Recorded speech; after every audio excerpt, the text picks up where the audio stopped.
what I'll do at this point, when we're establishing a curly fringe, similarly to the way that we would work through any haircut, is just really looking one at the hairline, making sure that there's no real calyx or anything that would be challenging in those sections before we start to cut a fringe. And then essentially look at the amount of density in the hair in the section that we took and whether that's going to be too much based on the average density of our client.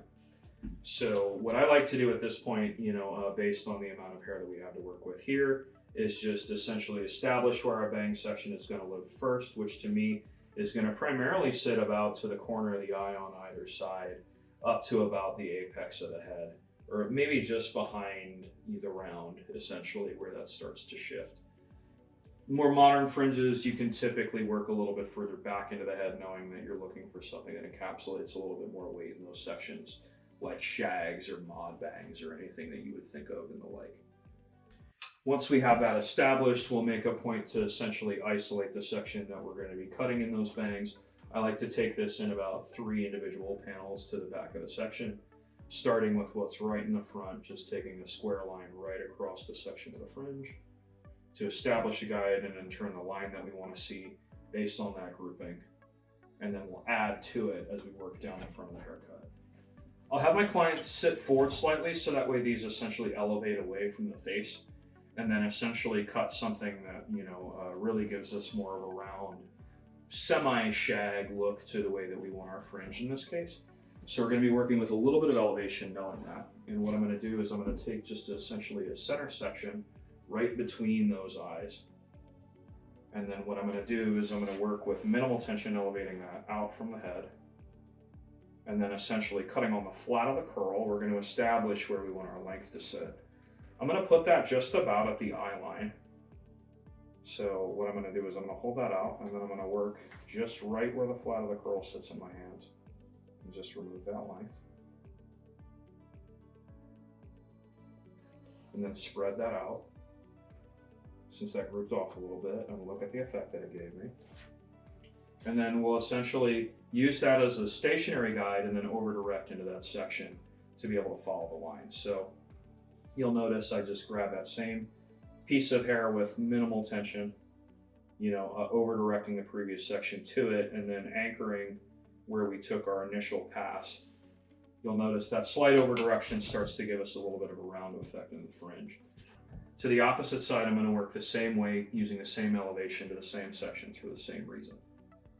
Essentially, just combing that lightly with my fingers over just to be able to gather it all into the right place, elevate it to the same point of elevation, look for the guides that we have existing at the top and bottom of the section, and then just connect those lines.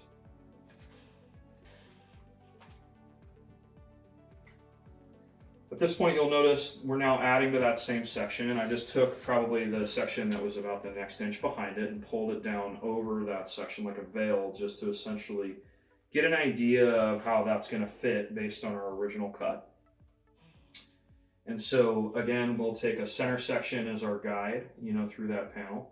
We're going to work from the existing guide we had in the previous sections, holding that at a little bit more of an elevation, just so that way we have a little bit more layering in our section. And then we're going to essentially cut based on our guide, just following that line up the section. And that should give us a slight layer to that fringe. And then we're going to use that essentially as our stationary guide to pull in the rest of the fringe. And then connect to that guide that we had from our previously cut sections. Fanning that out after I make the initial design to look to see if there's any continuity or anything that we would need to shape, just to make sure that we have a more accurate line in our haircut. The opposite side we'll pull over the same way we did as the initial piece to the side that's facing me.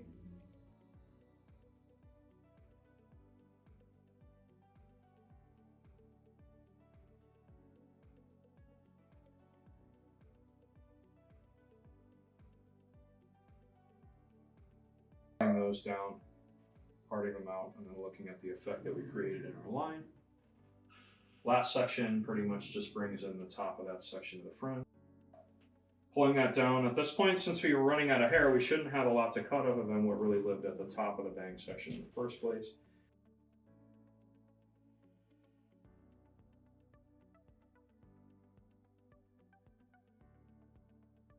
and then start to part these out and look at the effect that we got on the line of our fringe.